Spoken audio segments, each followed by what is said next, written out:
माधव कुंज बिहारी गोपी जन वल्लभ गिरिवरधारी जय राधा।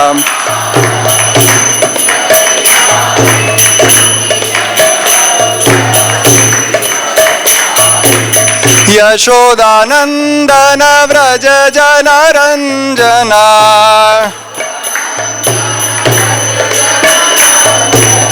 यशोदानंदन व्रज जन रंजना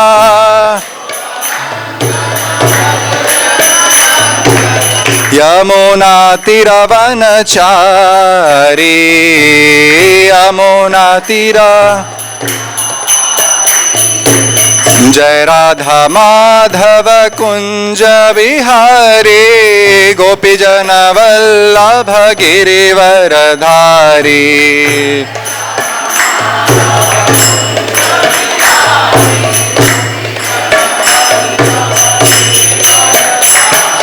यशोदानंदन व्रज जन रंजना यशोदा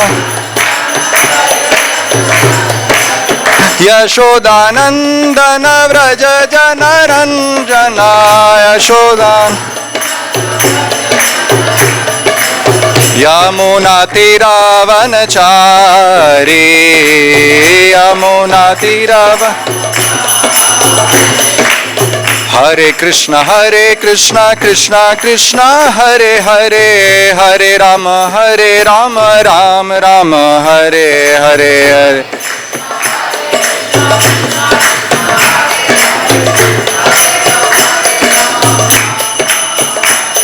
हरे कृष्ण कृष्ण कृष्ण हरे हरे हरे राम राम राम हरे हरे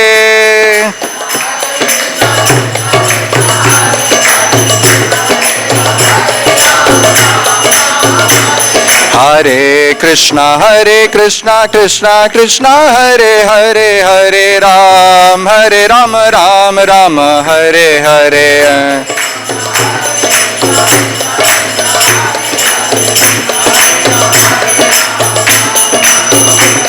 हरे कृष्ण कृष्ण कृष्ण हरे हरे हरे राम राम राम हरे हरे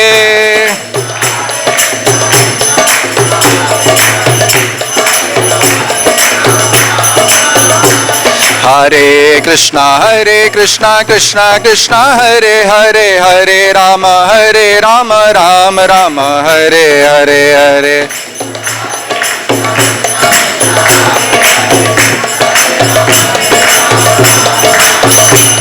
हरे कृष्ण कृष्ण कृष्ण हरे हरे हरे राम राम राम हरे हरे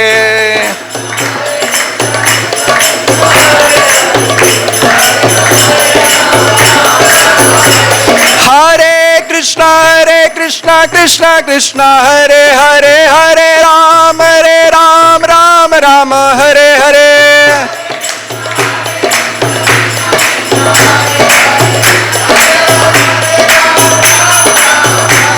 हरे कृष्ण कृष्ण कृष्ण हरे हरे हरे राम राम राम हरे हरे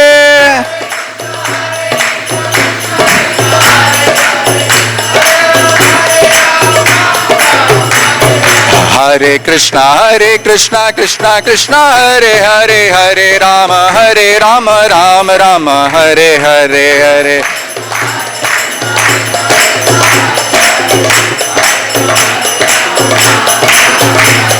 जय राधा श्याम सुंदर जय राधा श्याम सुंदर जय राधा श्याम सुंदर श्री राधे जय कृष्ण बलराम जय कृष्ण बलराम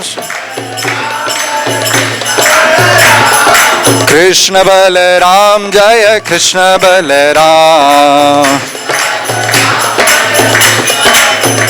जय गौरा निताय जय गौरा निताय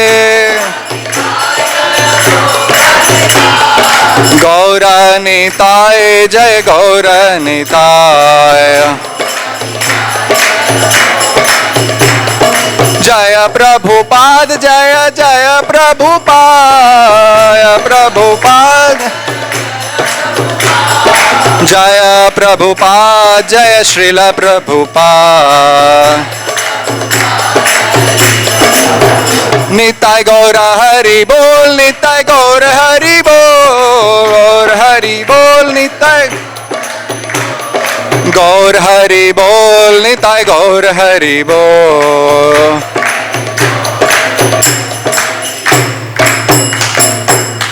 निताय गौर प्रेमानंदे हरि हरि।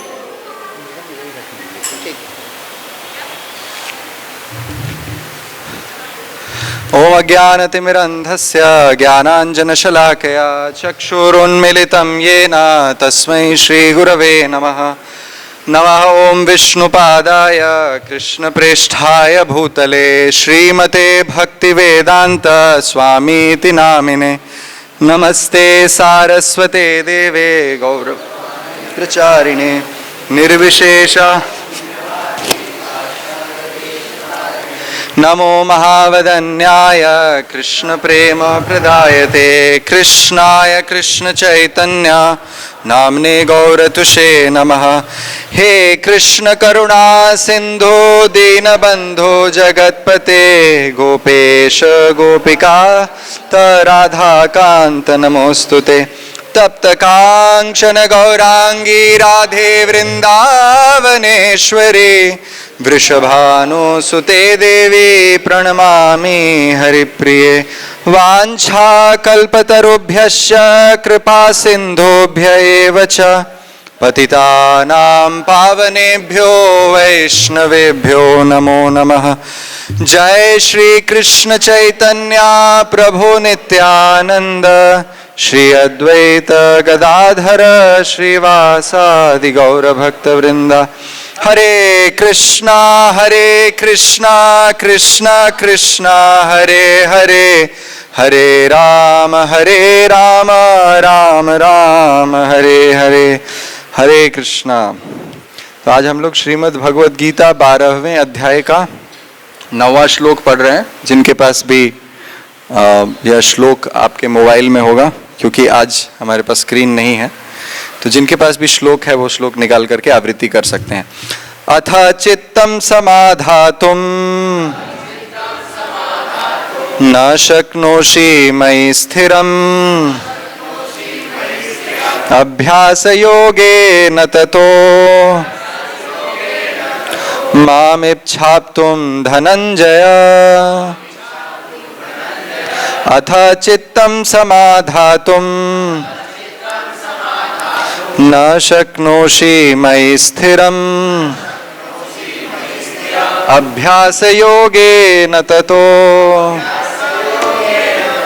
मामिच्छाप्तुं धनञ्जय। अथ चित्तं समाधातुं न शक्नोषि मयि स्थिरम् अभ्यासयोगेन ततो मामिच्छाप्तुं धनञ्जय।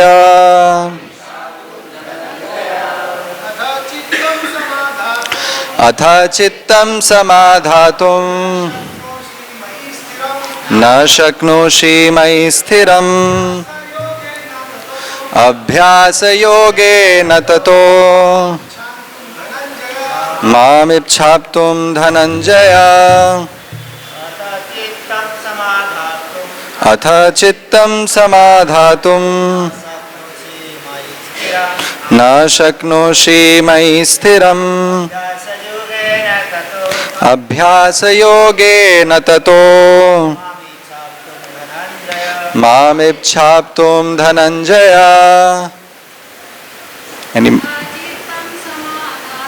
अथ चित्तं समाधातुं न शक्नोषि मयि स्थिरम् अभ्यासयोगेन ततो मामिच्छाप्तुं धनञ्जय।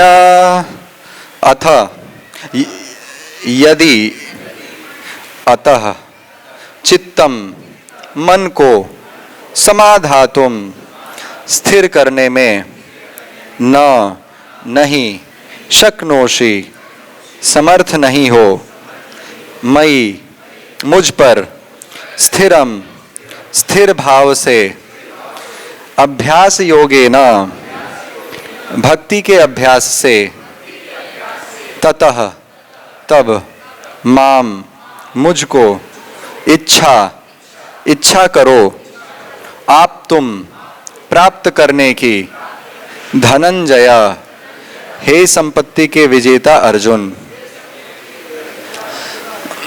अनुवाद और तात्पर्य हिज डिवाइन ग्रेस एसी भक्ति वेदांत स्वामी शिला प्रभुपाद की जय। हे अर्जुन, हे धनंजय, यदि तुम अपने चित्त को अविचल भाव से मुझ पर स्थिर नहीं कर सकते तो तुम भक्ति योग के विधि विधानों का पालन करो। इस प्रकार तुम मुझे प्राप्त करने की चाह उत्पन्न करो। तात्पर्य शिला प्रभुपाद जी के द्वारा इस श्लोक में भक्ति योग की दो पृथक पृथक विधियां बताई गई हैं। पहली विधि उस व्यक्ति पर लागू होती है जिसने दिव्य प्रेम द्वारा भगवान कृष्ण के प्रति वास्तविक आसक्ति उत्पन्न कर ली है। दूसरी विधि उसके लिए है जिसने इस प्रकार से भगवान कृष्ण के प्रति आसक्ति नहीं उत्पन्न की।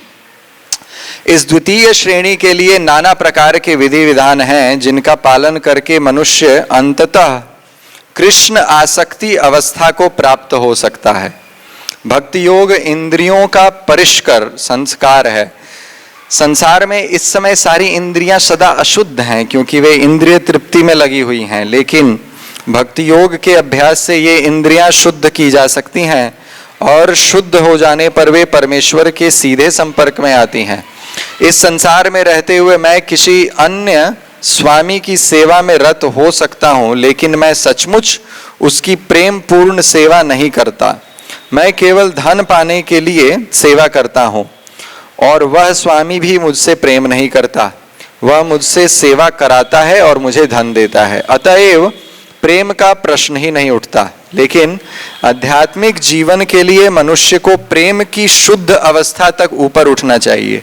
यह प्रेम अवस्था इन्हीं इंद्रियों के द्वारा भक्ति के अभ्यास से प्राप्त की जा सकती है। यह ईश्वर प्रेम अभी प्रत्येक हृदय में सुप्त अवस्था में है। वहां पर यह ईश्वर प्रेम अनेक रूपों में प्रकट होता है, लेकिन भौतिक संगति से दूषित हो जाता है। अतएव उस भौतिक संगति से हृदय को विमल बनाना होता है और उस सुप्त स्वाभाविक कृष्ण प्रेम को जागृत करना होता है। यही भक्ति योग की पूरी विधि है। भक्ति योग के विधि विधानों का अभ्यास करने के लिए मनुष्य को किसी सविज्ञ गुरु के मार्गदर्शन में कतिपय नियमों का पालन करना होता है, यथा ब्रह्म मुहूर्त में जागना, स्नान करना, मंदिर में जाना तथा प्रार्थना करना एवं हरे कृष्ण कीर्तन करना।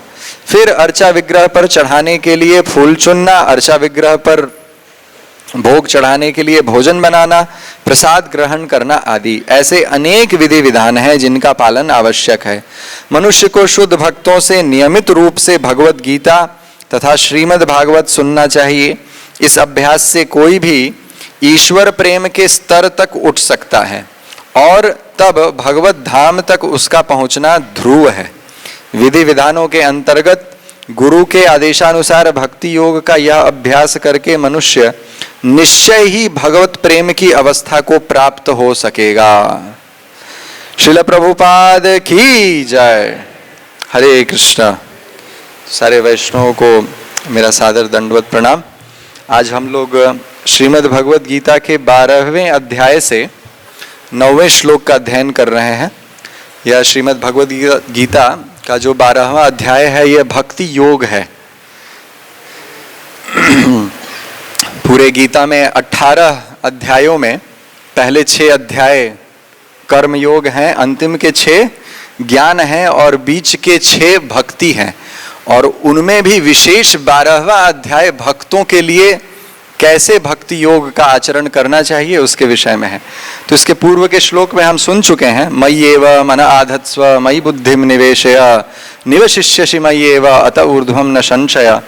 कि कैसे एक भक्त को अपने मन को उस भगवान में लगाना चाहिए। और इस श्लोक में भगवान कह रहे हैं कि देखो, यदि मन नहीं लगा पा रहे हो तो अथ चित्तम समाधातुम मयि शक्नोसि अस्थिरम, यदि मन स्थिर नहीं है, मन लगा नहीं पा रहे हो, तो अभ्यास योगेन ततो माम इच्छाप्तुम धनंजय, अभ्यास योग के द्वारा तुम मेरी भक्ति का आचरण करो। यह इस श्लोक का अर्थ है। और पूरे तात्पर्य में श्रील प्रभुपाद भक्ति योग के विषय में यहां बता रहे हैं। श्रीमद् भागवत के सप्तम स्कंद के 15वें अध्याय में वर्णन आया है कि यह मनुष्य शरीर एक रथ की भांति है। यह मनुष्य शरीर कैसा है? रथ की भांति। और रथ के जो पहिए होते हैं, उन पहियों में धुरियां होती हैं, तिलियां होती हैं। तो श्रीमद् भागवत कहता है कि वे जो रथ का पहिया है, और रथ के पहियों की जो तिलियां हैं और जो धुरियां हैं, वे 10 धुरियां 10 प्राण की भांति हैं। जो रथ का चक्का है, उसका ऊपर का जो भाग है वह है धर्म, और जो नीचे का भाग है वह है अधर्म। तो ये रथ धर्म और अधर्म करते हुए चलता रहता है। रथ पर बैठा हुआ जो व्यक्ति है वह है अहंकार से युक्त आत्मा, जो रथ का चालन करता है। और उसके हाथ में एक धनुष है। वह धनुष क्या है? तो श्रीमद् भागवत कहता है कि वह धनुष है ओमकार। भगवान का नाम है, वह धनुष है जिससे, और बाण है शुद्ध चेतना। शुद्ध चित्त का जीव उस धनुष का प्रयोग करके, उस ओमकार रूपी धनुष का प्रयोग करके लक्ष्य करता है किसको? परमात्मा को। भगवान को लक्ष्य करके यदि उस धनुष का ठीक ठीक प्रयोग किया जाएगा तो वह बाण, वह जीव सीधा भगवान के चरण कमलों में पहुंचेगा। ऐसा श्रीमद् भागवत वर्णन करता है। तो यह है मनुष्य शरीर। इस तरह से श्रीमद् भागवत कहता है कि इस मनुष्य शरीर का लक्ष्य है श्री भगवान के चरण कमलों की प्राप्ति, और उसका साधन है भगवान का नाम। श्रीमद् भागवत में जहां भवाटवी का वर्णन हुआ, पंचम स्कंद में भवाटवी का वर्णन आया है, आप सब लोग जो लोग श्रीमद् भागवत पढ़ते हैं, वहां कहा गया कि यह जो संसार है वह एक नदी की भांति है, लेकिन यह नदी की जो धारा है यह उल्टी प्रवाहित हो रही है। इसकी दिशा में, यह दिशा उल्टी नहीं है, इसकी प्रक्रिया उल्टी है। कैसे? जितने लोग यहां बैठे हैं, आप लोगों ने नदी का प्रवाह देखा होगा, और यदि आप हरिद्वार या ऋषिकेश गए होंगे तो गंगा नदी का प्रवाह देखा होगा। वहां गंगा नदी के पास जाएंगे तो कैसी आवाज आती है, ऐसे बहती है नदी, बहुत तेज बहाव होता है वहां गंगा नदी का। और यदि विचार कीजिए कि उस गंगा नदी के बीच में कोई व्यक्ति फंस जाए तो उसकी क्या स्थिति होगी? बह जाएगा। इतना तेज प्रवाह होता है उस गंगा नदी का, विशेष करके यदि बीच में फंस जाए। इसलिए जो भक्त वहां जाते हैं वे किनारे पर आकर के कुछ स्नान आदि क्रिया करते हैं, है ना। तो किनारे पर बहाव कम होता है, बीच में बहाव ज्यादा होता है। लेकिन भवाटवी के वर्णन में श्रीमद् भागवत कहता है कि यह संसार ऐसा है जहां किनारे पर बहाव ज्यादा है, तेज, और बीच में बहाव कम है। इसका क्या अर्थ है? तो श्रीमद् भागवत के टीकाकार इस पर कहते हैं कि देखो, इस संसार के बीच में यदि हम चले जाएंगे तो हमें कोई भी बहाव नहीं दिखेगा, इस संसार की बहाव का अनुभव नहीं होगा, क्योंकि हम सीधे बीच में पहुंच गए। ऐसा संसार है। और जहां इस संसार से निकलने का प्रयास करना प्रारंभ करेंगे, किनारे की तरफ जाने लगेंगे, इतना तेज बहाव आएगा कि वो बहाव तेज बहाव लेकर के हमें फिर बीच में पटक देगा, जाओ बीच में। यह है संसार, ऐसा श्रीमद् भागवत कहता है। तो प्रायः जो भक्त संसार से निकलने का प्रयास करते हैं, उन्हें वह संसार खींच करके फिर संसार के बीच में डाल देता है, और बीच में आने के बाद लगता है कि कोई यहां तो दिक्कत ही नहीं है। लेकिन यह भवाटवी के वर्णन में वर्णन आया कि यह है संसार। यहां पर तो नदी से तुलना की गई संसार की। कुलशेखर महाराज अपने मुकुंदमाला स्तोत्र में संसार के विषय में कहते हैं, कृपया मेरे पीछे दोहराइए। भव जलधि गतानाम द्वंद्ववाता हतानाम सुत दुहित्र कलत्र त्राण भारार्दितानाम विषम विषय तोये मज्जतामाप्लवानाम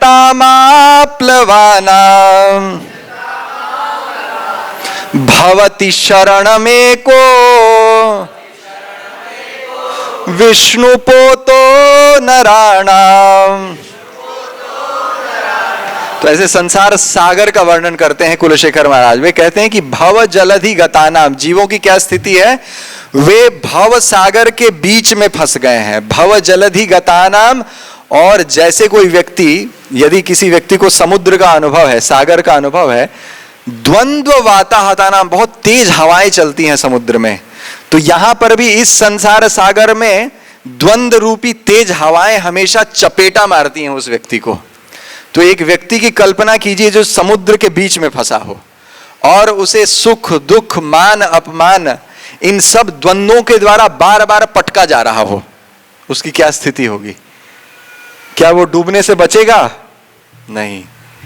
भव जलधि गतानाम द्वंद्व वाता हतानाम सुत दुहित्र कलत्र त्राण भारार्दितानाम, और उसके ऊपर से उस व्यक्ति के पीठ पर बोझ डाल दिया जाए।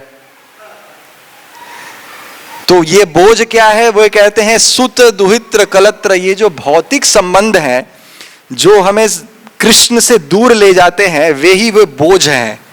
तो यदि उसके ऊपर और बोझ डाल दिया जाए तो अब क्या होगा उसकी स्थिति? तब तो पूरा डूबेगा। और कहते हैं विषम विषय तोये मज्जताम, वह संसार सागर कोई साधारण जल भी नहीं है, मानो वह सागर का जो जल है वह विष रूपी जल हो, और उस विष रूपी जल में वो बार बार डुबकी मार रहा हो, बार बार पानी पी रहा हो। तो यह है स्थिति जीवों की।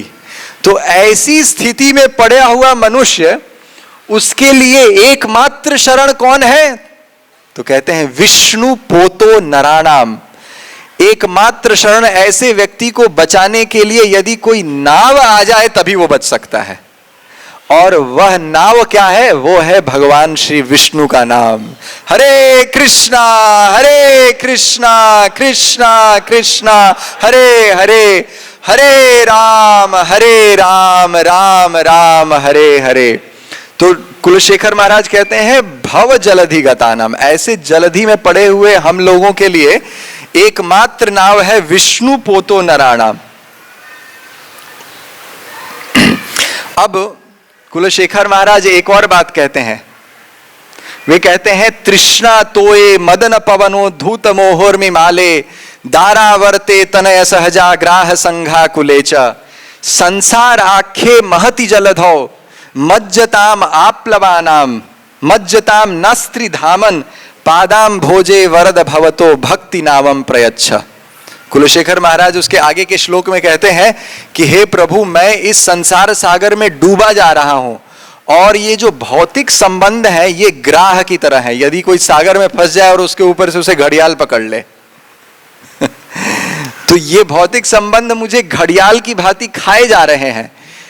एकमात्र यदि आपकी भक्ति रूपी नाव यदि मुझे प्राप्त हो जाए, या आपके चरण कमल रूपी नाव प्राप्त हो जाए, और यदि आप भक्ति की रस्सी डाल करके मैं उस रस्सी को पकड़ लूंगा तो मैं आपके चरण कमल रूपी नाव तक पहुंच जाऊंगा, ऐसा कहते हैं कुलशेखर महाराज।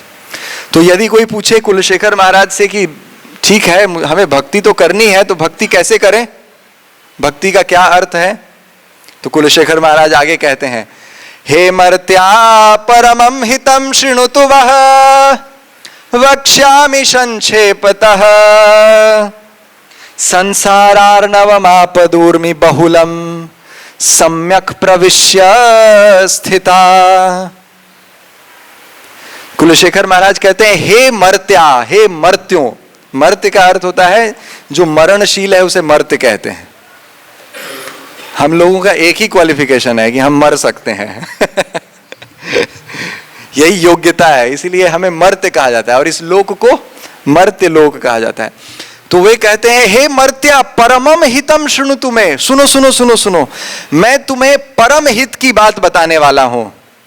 कोई कहे अरे रे रे परम हित की बात, नहीं नहीं मेरे पास समय नहीं है, मुझे ये कार्य करना है, मुझे ऑफिस का कार्य करना है, मुझे कुछ धन प्राप्ति करनी है, मुझे घर का कार्य देखना है, मेरे पास समय नहीं है। तो कहते हैं वक्ष्यामि संक्षेपतः, बहुत संक्षेप आने वाला हूं।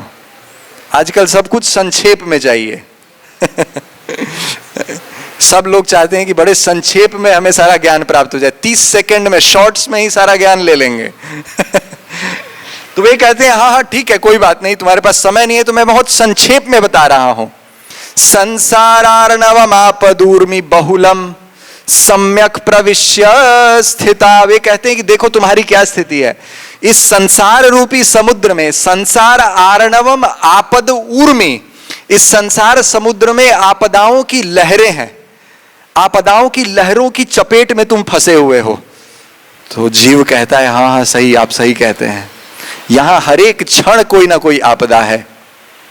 संसारार्णव आपदूर्मि बहुलम सम्यक प्रविश्य स्थिता, और सम्यक रूप से तुम उस संसार के सागर के बीच में पड़ गए हो। तो कहेगा हाँ तो मैं अब क्या करूं?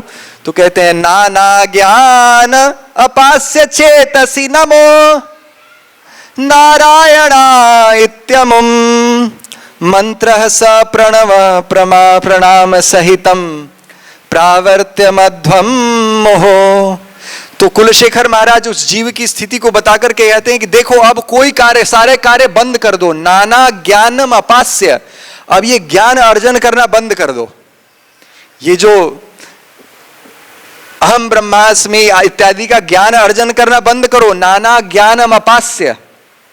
एक बार आदि शंकराचार्य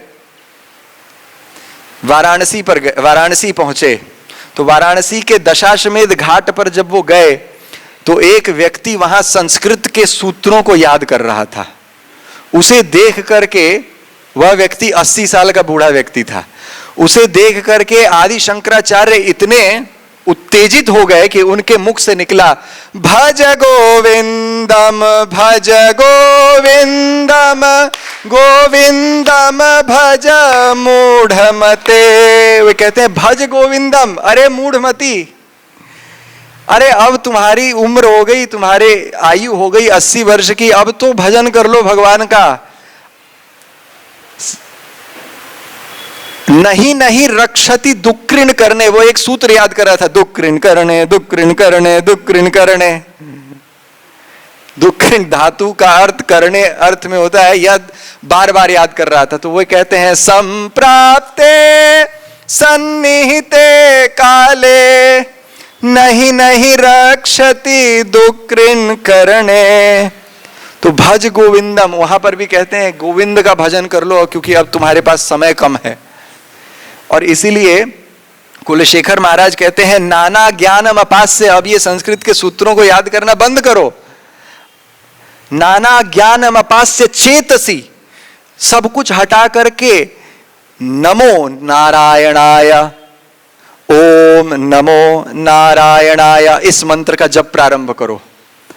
नाना ज्ञानम अपास्य चेतसी नमो नारायणाय इत्यमुम मंत्रः स प्रणव, वह प्रणव के साथ जो मंत्र है, भगवान को प्रणाम करते हुए नाम संकीर्तनम यस्य सर्व पाप प्रणाशनम प्रणम्य दुख शमनस्तम नमामि हरिम परम। भगवान को प्रणाम करते हुए और भगवान हरि के नाम का जप करते हुए तुम इस संसार सागर से पार हो जाओगे, ऐसा कहते हैं कुलशेखर महाराज।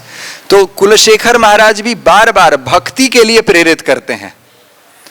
यदि कोई फिर भी कहे कि नहीं नहीं मेरे पास तो फिर भी समय नहीं है, मुझे अभी शरीर के विषय में सोचना है, तो कुलशेखर महाराज आगे कहते हैं इदम शरीरम परिमाण पेशलम पतति अवश्यम शतसंधि जर्जरम किमौषधि पृच्छते मूढ़ दुर्मते निरामयम कृष्ण रसायनम पिब। वे कहते हैं कि इदम शरीरम परिणाम पेशलम, यह जो शरीर है और इसकी जो आकर्षकता तुम्हें दिख रही है, यह बहुत क्षण मात्र के लिए है, इसलिए इदम शरीरम परिणाम पेशलम पतति अवश्यम, यह अवश्य गिरेगा। शतसंधि जर्जरम, क्योंकि इस शरीर में शत संधियां हैं, हजारों हजारों संधियां हैं। संधि का अर्थ होता है जोड़। आप देखिए कितने जोड़ हैं हमारे शरीर में। एक उंगली में यहां जोड़, यहां जोड़, यहां जोड़, यहां जोड़, यहां जोड़, यहां जोड़, यहां जोड़। देखिए पूरे शरीर में केवल जोड़ है। जोड़ का अर्थ जानते हैं क्या होता है? यदि कोई धागा टूट जाए तो उसे हम लोग बांध देते हैं, बांधने के बाद वो धागा ना कमजोर हो जाता है। जहां जॉइंट है, जहां जोड़ है, वह कमजोर है। इसका मतलब कब वह जोड़ खुलेगा किसी को पता नहीं। इसलिए शतसंधि जर्जरम, ये हजारों हजारों संधियों से बना हुआ है, टूटेगा, अवश्य गिरेगा। इसीलिए किम औषधि पृच्छते मूढ़ दुर्मते, अरे मूढ़ दुर्मति, अब तुम किस औषधि की बात कर रहे हो? निरामयम कृष्ण रसायनम पिबा, हरे कृष्णा कृष्णा कृष्णा हरे हरे, हरे राम राम राम हरे हरे। तो वे कहते हैं कि केवल और केवल कृष्ण नाम का जप करो, यही परम औषधि है। इस तरह से कुलशेखर महाराज अपने ग्रंथ में मुकुंदमाला स्तोत्र में प्रेरित करते हैं कि कैसे हम भगवान की भक्ति में लग जाएं, और विशेष करके भगवान के नाम में। यदि कोई फिर भी नाम नहीं जपे तो कुलशेखर महाराज अब उसे डांटते हैं। आश्चर्यमेतद हि मनुष्य लोके सुधाम परित्यज्य विषम पिबन्ति नामानि नारायण गोचराणि त्यक्त्वा अन्यवाचः कुहका पठन्ति। तो कुलशेखर महाराज कहते हैं आश्चर्य में तद ही मनुष्य लोक, ये बड़ा आश्चर्य है इस मनुष्य लोक में कि मनुष्य सुधाम परित्यज्य, अरे भगवान का नाम जो सुधा है उसको त्याग करके विषम पिबंती, विष पीता है। नामानि नारायण गोचराणि त्यक्त्वा अन्य वाचा, उन भगवान नारायण के नाम को छोड़ करके अन्य वाक्यों को देखता सुनता है। त्यक्त्वा अन्य वाचा कुवका पठंती, ऐसा मूर्ख व्यक्ति अब न्यूज देखना प्रारंभ करता है भगवान के नाम को छोड़ करके। तो ऐसे डांटते हैं कुलशेखर महाराज अपने ग्रंथ में। इसीलिए जितने आचार्य हुए वे सब के सब प्रेरित करते हैं कि कैसे हम भक्ति योग में लगे और विशेष करके भगवान के नाम में लगे। एक दक्षिण भारत के आचार्य कहते हैं पिबरे राम रसम रसने, पिबरे राम रसम पिबरे राम रसम रसने पिबरे। वे कहते हैं हे रसना, मेरी एक बात सुन ले, ये तुम भगवान के नाम को पियो। पिबरे राम रसम रसने पिबरे, ऐसे प्रार्थना करते हैं और उसको समझाते हैं।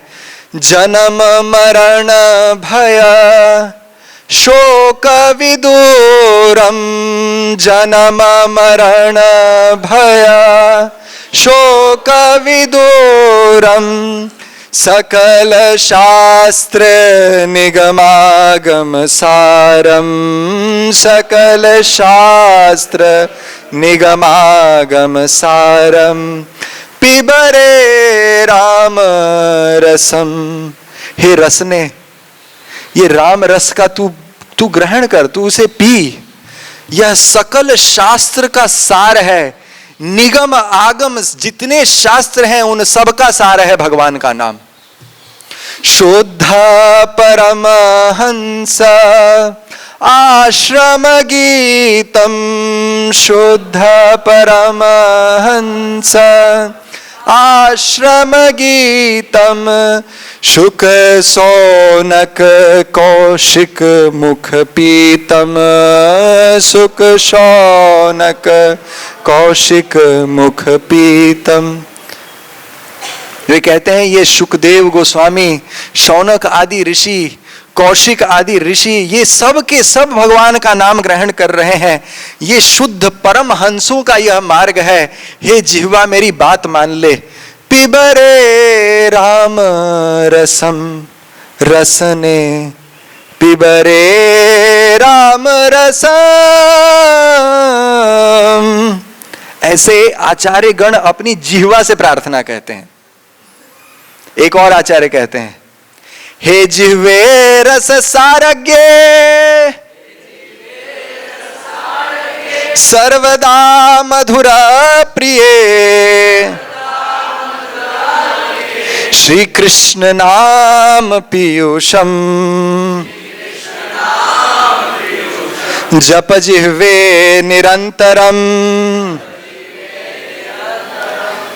तो अब वो जिह्वा से कैसे प्रार्थना करते हैं? कहते हैं, हे जिह्वे, अरे जिह्वा रस सारज्ञ, तू रस को ग्रहण करने वाली है, तुझे रस का बड़ा अनुभव है और विशेष कर से तुझे मधुर चीजें बहुत प्रिय लगती हैं। स्वीट राइस बहुत अच्छा लगता है। तो हे जिह्वे रस सारज्ञ, सर्वदा मधुर प्रिय, तुझे मधुर मधुर वस्तुएं तो बड़ी अच्छी लगती हैं, इसलिए आज मैं तुमको एक बहुत अच्छी मधुर वस्तु दे रहा हूं। श्री कृष्ण नाम पीयूषम, पिब जिह्वे निरंतरम। इस श्री कृष्ण नाम रूपी मधुर वस्तु को तू निरंतर पिया कर। इस तरह से निरंतर भगवान के नाम का जप करने का विधान हमारे शास्त्रों में किया गया है। चैतन्य भागवत की शयने की भोजने की बाजागरणे, अहर्निश चिंत कृष्ण बलह वदने। चैतन्य महाप्रभु कहते हैं, की शयने की भोजने की बा जागरणे, चाहे सो चाहे जागो चाहे खाओ, अहर्निश दिन रात भगवान के नाम का चिंतन और मनन करते रहो। खाईते सुईते यथा तथा नाम लय, देश काल नियम नाही सर्व सिद्धि है। हरे कृष्णा कृष्णा कृष्णा हरे हरे, हरे राम राम राम हरे हरे। वो कहते हैं, खाईते सुईते, खाते समय सोते समय, यथा तथा जैसे तैसे भगवान का नाम लो। देश काल नियम नहीं, यहां देश काल का भी नियम नहीं है। और सर्व सिद्धि है। सर्व सिद्धि का क्या अर्थ है? यह भगवान का नाम पूर्ण सिद्धि प्राप्त कराने वाला है। इसका अर्थ है कि पहले तो संसार छुड़ाएगा, उसके बाद मुक्ति के पद से भी ऊपर भगवान के धाम को ले जाएगा, और भगवान के धाम में भी भगवान के चरण कमलों में ले जाकर के भगवान की नित्य सेवा में नियोजित कर देगा। यह है भगवान का नाम। इसलिए सर्व सिद्धि है। भक्ति का अर्थ ही है भगवान नाम। भगवान का नाम सब सिद्धि प्रदान करने वाला है। कृष्ण नाम धरे कोटब। श्री भक्ति विनोद ठाकुर लिखते हैं, भक्ति विनोद ठाकुर अपनी शरणागति में उनकी यह अंतिम रचना है, मानी जाती है कि भक्ति विनोद ठाकुर की यह अंतिम रचना है जिसमें भक्ति विनोद ठाकुर कहते हैं, कृष्ण नाम धरे कोटब, विषय विषान ले। वो कहते हैं कि ये कृष्ण नाम कितना बल रखता है, इसकी कोई तुलना नहीं, कोई ऐसा मंत्र नहीं, कोई ऐसा साधन नहीं जो इसकी तुलना कर सके। यह विषय में पड़े हुए उस जीव को, जलते हुए जीव को ठंडक प्रदान करता है, उस जीव को सीधा कृष्ण के चरण कमलों की प्राप्ति कराता है। ऐसा कृष्ण नाम भौतिक शरीर को उखाड़ फेंकता है यह कृष्ण नाम। इसलिए भक्ति विनोद ठाकुर कहते हैं कि कितना बल है, यह आश्चर्यमय बात है, इतना बल है कृष्ण नाम में। इसलिए प्रायः बार बार आप देखेंगे कि नाम के प्रति शास्त्रों में बहुत सारे उपदेश दिए गए। श्रीमद् भागवत में शुकदेव गोस्वामी जब भगवान नाम का वर्णन करने लगे अजामिल प्रसंग में, पूरे अजामिल प्रसंग का जब वर्णन कर दिया तो शुकदेव गोस्वामी अपनी टीका देते हैं, वहां अपनी टिप्पणी देते हैं अंतिम श्लोक में। म्रियमाणो हरेर नाम गृणन पुत्रोपचारितम अजामिलोप्यगाध धाम किम उत श्रद्धया गृणन। वे कहते हैं, श्रील विश्वनाथ चक्रवर्ती ठाकुर इस श्लोक की टीका में लिखते हैं कि इस श्लोक में एक कैमुत्य मंडली है। किम उत श्रद्धया गृणन, किम उत का अर्थ होता है अब क्या कहा जाए, इसे कहते हैं कैमुत्य। जैसे कोई व्यक्ति 100 रुपए में 2 किलो चीनी खरीद ले और उसके पास यदि 1 करोड़ रुपए हो तो कोई कहेगा कि 1 करोड़ में तो पता नहीं क्या कहा जाए, कितना खरीद सकता है, इसे कहते हैं कैमुत्य। तो इस श्लोक की टीका में श्रील विश्वनाथ चक्रवर्ती ठाकुर कहते हैं कि म्रियमाणो हरेर नाम गृणन पुत्रोपचारितन। हे भक्तों, विचार करो उस अजामिल पर। उस अजामिल ने भगवान का, नारायण का नाम कैसे लिया था? श्रद्धा पूर्वक लिया था? नहीं, अश्रद्धा से लिया था। तो यदि अश्रद्धा से लेकर के नाम अजामिल, अजामिलोपी अगाध धाम, वह भगवान के धाम पहुंच गया, तो जो भक्त श्रद्धा से ले रहे हैं वे भगवान के धाम जाएंगे, इसमें क्या संशय है? यह है पहला कैमुत्य, श्रद्धा शब्द से कैमुत्य। फिर बोलते हैं म्रियमाणो।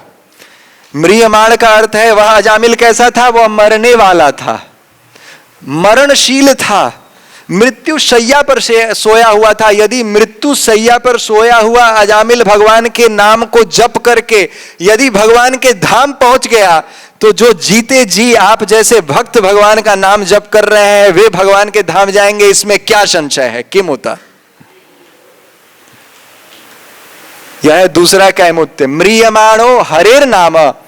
और गृणन पुत्रोपचारितन, उस अजामिल ने भगवान का नाम लिया था क्या? नहीं, पुत्रोचारितन, अपने पुत्र का नाम लिया था। और इस पर श्रील विश्वनाथ चक्रवर्ती ठाकुर कहते हैं कि विचार करो भक्तों कि यदि अजामिल अपने पुत्र का नाम लेकर के, जिसका नाम नारायण था, भगवान के धाम चला गया, तो जो भक्त रोज राधा कृष्ण का दर्शन करते हुए भगवान का नाम लेते हैं वे भगवान के धाम जाएंगे, इसमें क्या संशय है? यह है कैमुत्य के द्वारा शास्त्रों में वर्णन। इस भगवान नाम की महिमा का क्या वर्णन किया जाए। इसीलिए श्रीमान महाप्रभु जब आए तो श्रीमान महाप्रभु सारे लोगों को यही कहते हैं कि आप सब लोग भगवान का नाम ग्रहण कीजिए। जीव जागो जीव जागो गौराचंद्र बोले, जीव जागो जीव जागो गौराचंद्र बोले, जीव जागो जीव जागो गौराचंद्र बोले, जीव जागो जीव जागो।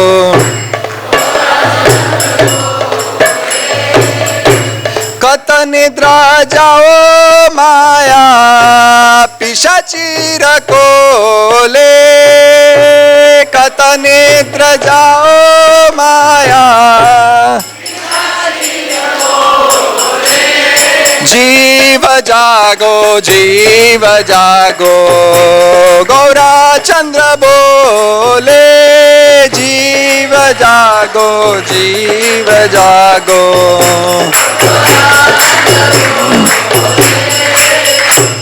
तोमार लईते आमी, उसमें कहते हैं श्री भक्ति विनोद ठाकुर, तोमार लईते आमी, लईनु अवतार, तोमार लईते आमे होइनु अवतार, तोमार लई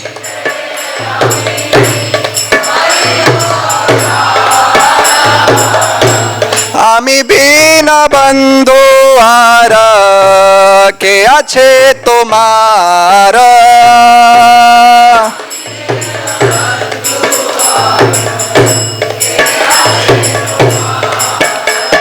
जीव जागो जीव जागो गौराचंद्र बोले, जीव जागो जीव जागो गौराचंद्र बोले। तो वहां भक्ति विनोद ठाकुर कहते हैं कि देखो, तोमार लईते आमी, महाप्रभु कह रहे हैं कि जीव जागो जागो और भगवान के नाम का जप करो। क्यों? क्योंकि जीव सब सोए पड़े थे। तो सारे जीवों को जगाने के लिए महाप्रभु सुबह सुबह उदिलो अरुणा पूरब भागे गौरमणि आमानी जागे, वे गौरांग महाप्रभु कीर्तन संकीर्तन करते हुए नवद्वीप में निकलते हैं और सबको जगा करके कहते हैं कि सब लोग हरे कृष्ण महामंत्र का जप करो। हरे कृष्णा कृष्णा कृष्णा हरे हरे, हरे राम राम राम हरे हरे। तो जीवों को तो जगा दिया महाप्रभु ने, सारे जीव जग करके देखने लगे महाप्रभु का कीर्तन। और महाप्रभु आकर के कह रहे हैं कि अरे तुम्हारे लोईते आमी होइनु अवतार, मैं ऊपर से नीचे आया हूं, अवतार लिया हूं। किसके लिए? तुमको लेने के लिए। आमी बिना बंधु क्या छे तुम्हार, मेरे अतिरिक्त तुम्हारा बंधु और कौन हो सकता है? कोई नहीं। इसलिए तुम सब लोग हरे कृष्ण महामंत्र का जप करो। ऐसे महाप्रभु प्रेरित करते हैं अपने संकीर्तन में। और जीव सोए हुए थे तो वे अज्ञान रूपी अंधकार में सोए हुए थे। तो आगे महाप्रभु कहते हैं, एने छे औषधि माया नाशी बर लागी, एने छे औषधि माया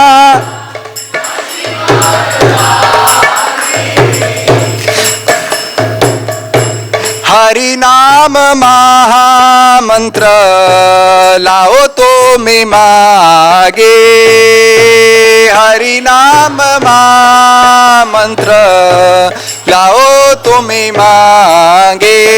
जीव जागो गौरा चंद्र बोले, जीव जागो गौरा चंद्र बोले। तो महाप्रभु कहते हैं ये मैं एक औषधि लेकर के आया हूं गोलोक वृंदावन से। एने छे औषधि माया नाशी बार लागी, तुम्हारे अज्ञान रूपी अंधकार को मिटाने के लिए मैं ये औषधि लाया हूं। हरि नाम महामंत्र लावो तुम्ही मागी। लेकिन महाप्रभु वहां एक बात कहते हैं, देखो ऊपर से उतर के आया मैं,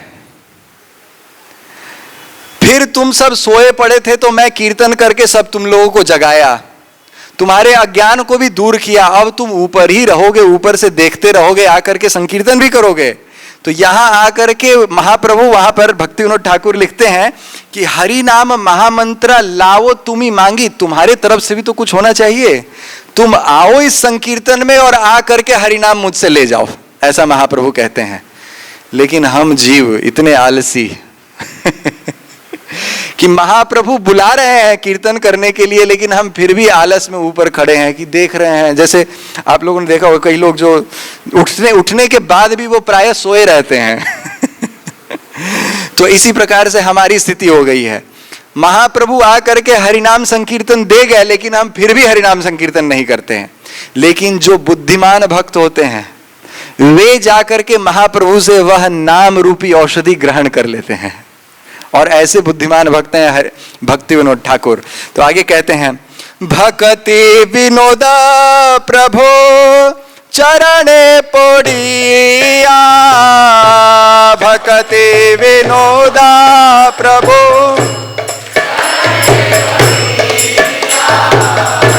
से हरि नाम मंत्र लैले मांगिया, से हरि नाम मंत्र लाइले मांगिया। जीव जागो गौरा चंद्र बोले, जीव जागो गौरा चंद्र बोले।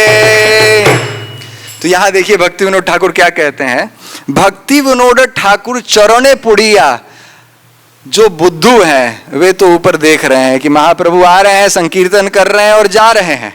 लेकिन भक्ति विनोद ठाकुर जैसे बुद्धिमान भक्त वे नीचे उतरते हैं और उतर करके महाप्रभु के चरणों में पड़ करके वह हरिनाम रूपी औषधि ले लेते हैं। क्यों? भक्ति विनोद ठाकुर ये दिखाते हैं, भक्ति विनोद ठाकुर हमारी तरह नहीं बद्ध नहीं है। लेकिन वो दिखाते हैं, देखो देखो मैं भी तुम्हारी तरह बद्ध हूं। जैसे कुछ लोग होते हैं ना, देखा देखी कार्य करते हैं, इसने आईपैड लिया तो मैं भी ले लूंगा। तो ऐसे देख देख करके जो सीखने वाले जीव हैं, इसी तरह से भक्ति विनोद ठाकुर ऐसे बद्ध जीवों की का प्रतिनिधित्व करते हुए महाप्रभु के संकीर्तन में जाकर के महाप्रभु के चरणों में पढ़ करके वह हरिनाम रूपी औषधि ले लेते हैं। तो कुछ जीव जो भक्ति विनोद ठाकुर का अनुगमन करने वाले हैं, वे भी जाकर के भक्ति विनोद ठाकुर की तरह वह औषधि प्राप्त कर लेते हैं। लेकिन कुछ ऐसे जीव हैं जिन्हें कितना भी समझाए जब वे समझते नहीं, वे बहुत आलसी हैं। इसलिए ऐसे जीवों के लिए भी महाप्रभु की कृपा है। ऐसे जीवों के लिए महाप्रभु अपने सेनापति भक्त को भेज करके दूर दूर देशों में गए हुए उन आलसी लोगों को भी हरिनाम संकीर्तन बांट करके उनका उद्धार कर देते हैं। श्रील प्रभुपाद की जय। तो इस तरह से भक्ति विनोद ठाकुर कहते हैं कि वे जाकर के मांग करके हरिनाम ले, वे औषधि ले लेते हैं। और उसी प्रकार से श्रील प्रभुपाद वह औषधि को परंपरा में स्थापित करके हम लोगों को भी हरिनाम दीक्षा के द्वारा वह औषधि प्राप्त करा दिया। इस तरह से भगवान का नाम यह हमारे जीवन का सब कुछ सर्व सिद्धि प्रदान करने वाला है। और हम लोगों की यह स्थिति है कि हम लोग सबसे ज्यादा नाम में ही सोते हैं। मैं अपनी स्थिति बता सकता हूं, नाम और कथा, इसमें जैसी नींद हम लोगों को आती है। एक बार श्री जयप्रदा स्वामी महाराज से किसी ने पूछा कि महाराज मुझे जप में बहुत नींद आती है, मैं क्या करूं? तो महाराज कहते हैं बहुत अच्छा, आप भक्ति में आगे बढ़ रहे हैं। कैसे? तो महाराज कहते हैं कि देखो, सदा समुद्विग्न धियाम असद्ग्रहात्। इस जगत में जनों की स्थिति क्या है? लोगों की स्थिति है कि उनका जो मन है सदा समुद्विग्न, हमेशा उद्विग्न रहता है। तो कम से कम तुमको अब ये स्लीपिंग पिल्स खाने की आवश्यकता नहीं है, थोड़ा उद्विग्नता कम हुई है तभी तो नींद आ रही है। इसलिए तुम अभी भक्ति में आगे बढ़ रहे हो, जप करते रहो, नींद चली जाएगी। तो ये अर्थ नहीं है कि हमें सोना है जप में।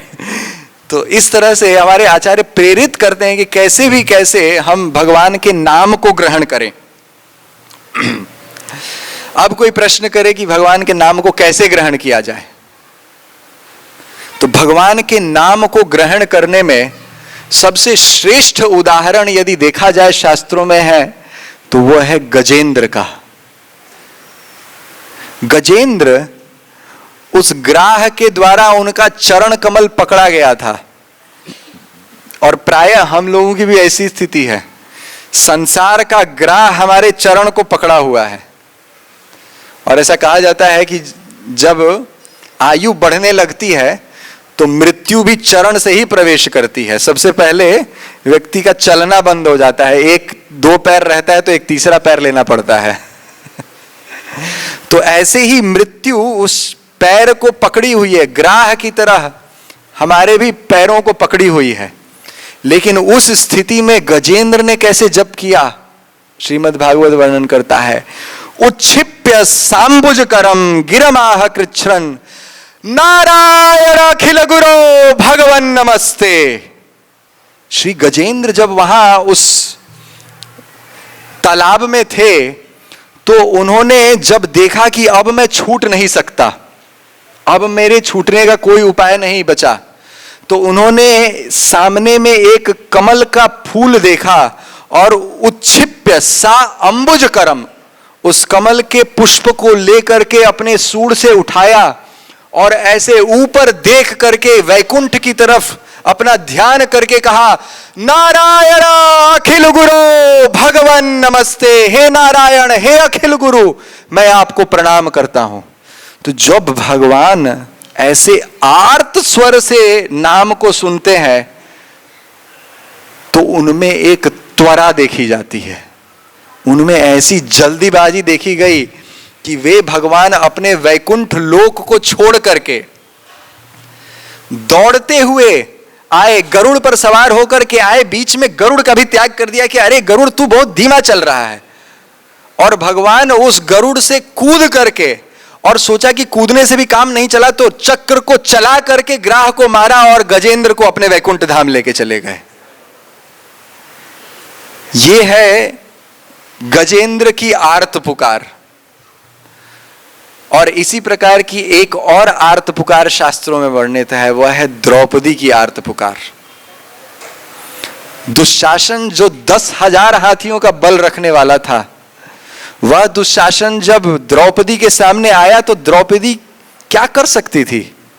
द्रौपदी के सामने कोई और उपाय नहीं था, बस केवल और केवल भगवान नाम उच्चारण के अतिरिक्त उसके पास कोई उपाय नहीं बचा।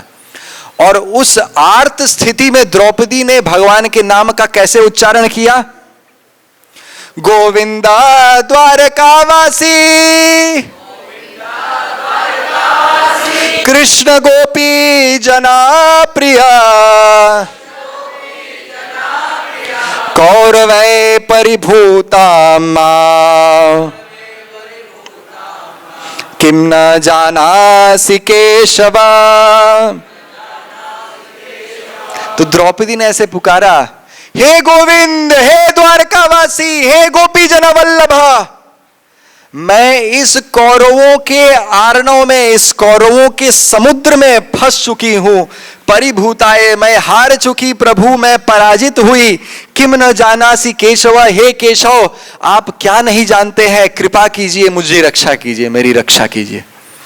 द्रौपदी ने जब ऐसे पुकारा, जब यह श्लोक महाभारत में प्राप्त होता है, जब यह श्लोक गाया तो क्या भगवान प्रकट हुए?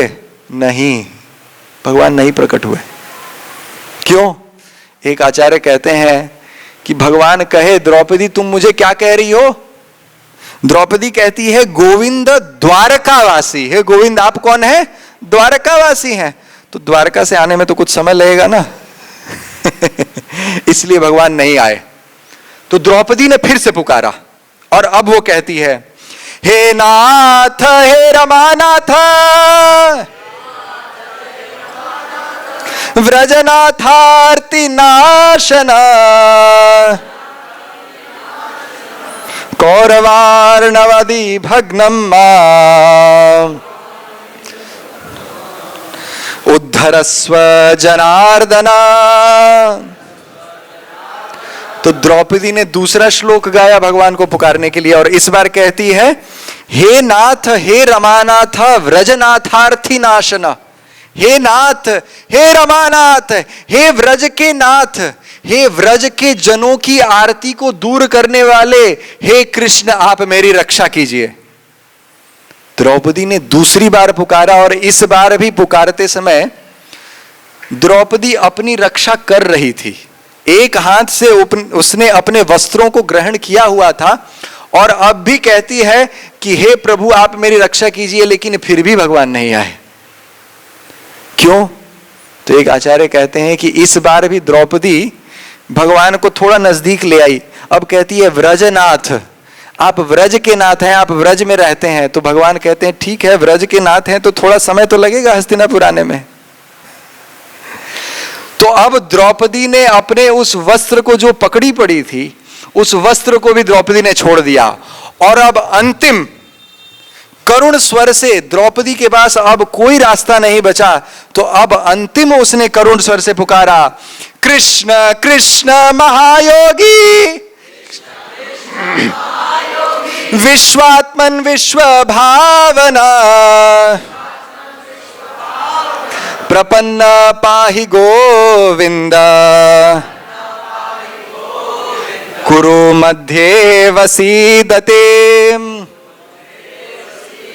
तो द्रौपदी इस बार जब पुकारती है तो कहती है, हे कृष्ण, हे कृष्ण, हे महायोगी, विश्वात्मन विश्व भावना, हे विश्व के आत्मा, हे प्रभु, आप द्वारका में हैं, वृंदावन में है, लेकिन विश्व आत्मन है, आप विश्व के एक एक कण में हैं प्रभु, आप तो यहीं पर हैं, आप मेरी रक्षा कीजिए।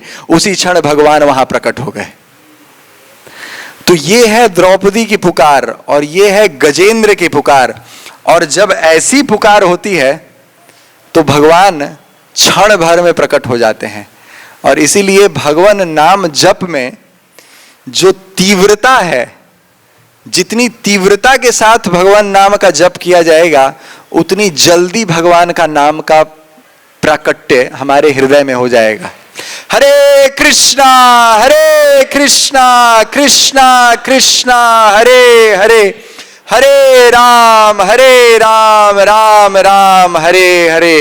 श्रील प्रभुपाद की जय।